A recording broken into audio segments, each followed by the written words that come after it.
Navudai. My name is Shobhit Thulkar, and today I want to talk about how Buddhist teachings and how they help us in our daily life.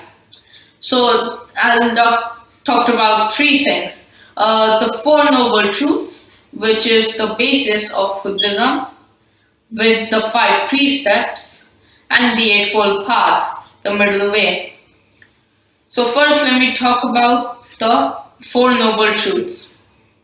The first noble truth is that there is suffering in any human or animal or any species. There is suffering. Like example, a child. From the day he is born, he starts crying, suffering. The second one is that suffering comes from craving. Example, when you were little and you wanted a chocolate bar or something at the store and your mother will not give it for you, or like you didn't have the money but you're too little to understand. The third noble truth is that suffering can be ended. So you should keep in mind that also, like, if you are happy, you will not be happy forever. There'll be a time when you also have suffering in middle of your happiness. And suffering will also not last forever. Everything is impermanent in this world. One day, everyone will also not be on this planet. So then the example for this is maybe you get the chocolate bar. Maybe.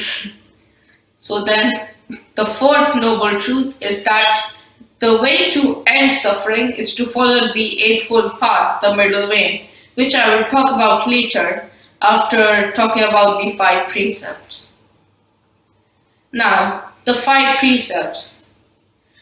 The first one is never murder. The second one is never steal. The third one is never do sexual misconduct. The fourth one is never lie. And the fifth one is never consume alcohol, drugs, or any other substance like weed or cigars or anything. So the first one, do not murder. So if you murder, it's common that you will get tensed up about what you have done and you'll try your best to cover it up. And you'll consistently get the pressure of that it should be as clean as possible so that no one spots what you have done. So that's the problem of suffering there. Do not steal. So if you steal, you have the tension of no one should find out that you stole. That you will lose something that you have gained. So that's suffering. Number 3, never conduct a sexual misconduct. So you should not do anything like that, because then there'll be like you did that, so you might end up in jail. There might be consequences which can be very long for you, and you might get stressed out in between them and might end up doing something you did not want to do, like committing suicide or hurting yourself. Number 4, do not tell lies.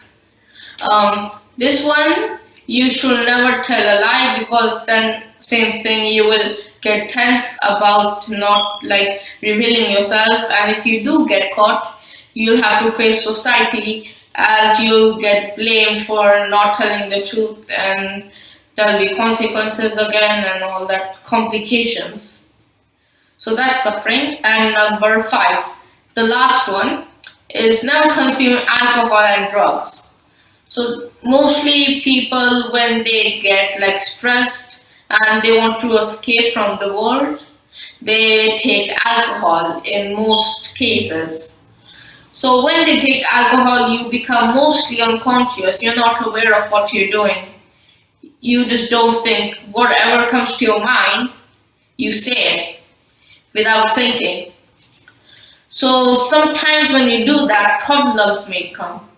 And then because of that, when you're out of your alcohol state, or after you're done, the next morning or so, you may get attacked, or then you will get to know about it, and then there'll be tensions in between your family about what you have done, or you will get injured badly, and then because of that, you're unaware that this happened because of your alcohol, so you'll go back and drink more because by that point you're addicted to it.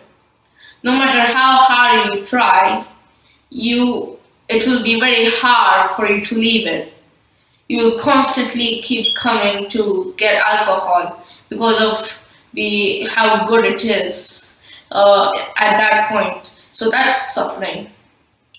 Finally, I would like to talk about the Eightfold Path, the middle way.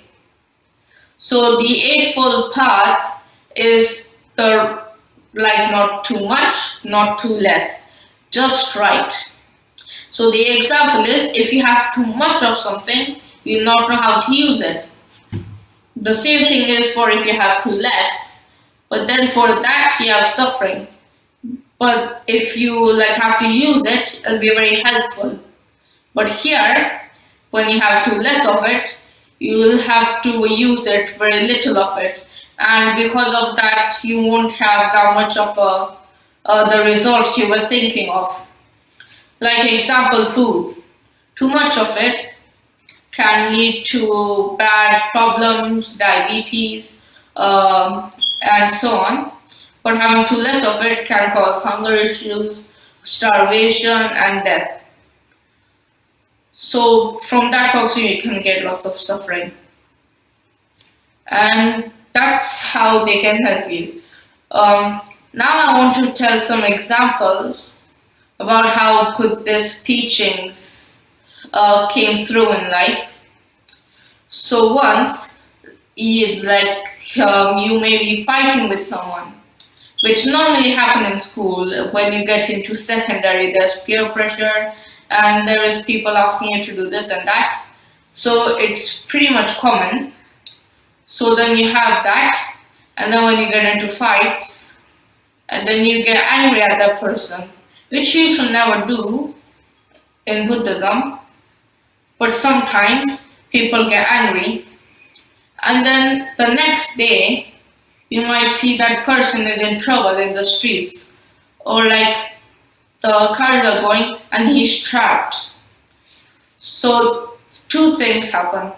So first, you either do the right thing and you go and help that person despite what he did to you. The second thing, which you should not do, as he could die and then you will be responsible for it, is to leave him there because of what he did to you at that moment.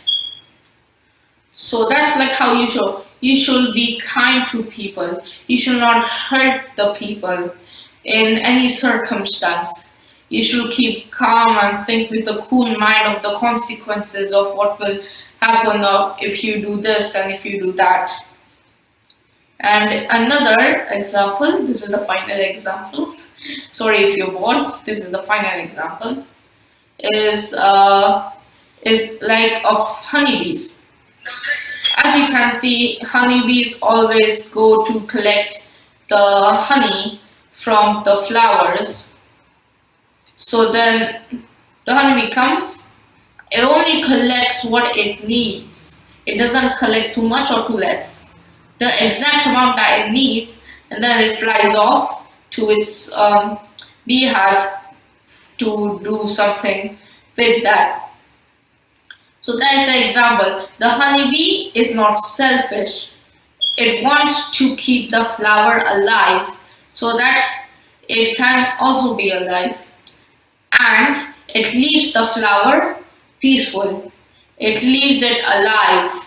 It leaves it fresh so that in future it may be helpful for his future generations of honeybees, for them to come, and when the beehive gets larger and more spread around. Now this is the end of presentation. Hope you liked it. Now good night. Password. मम्मा काय झालं? म्हणजे ते एकदम माहित नाही ते आत्याने बुद्ध जयंतीचं पाठवलं तर मला वाटलं स्टेटस वर आहे ते गाणं झालं एकदम. You didn't put caps lock then. You just put space.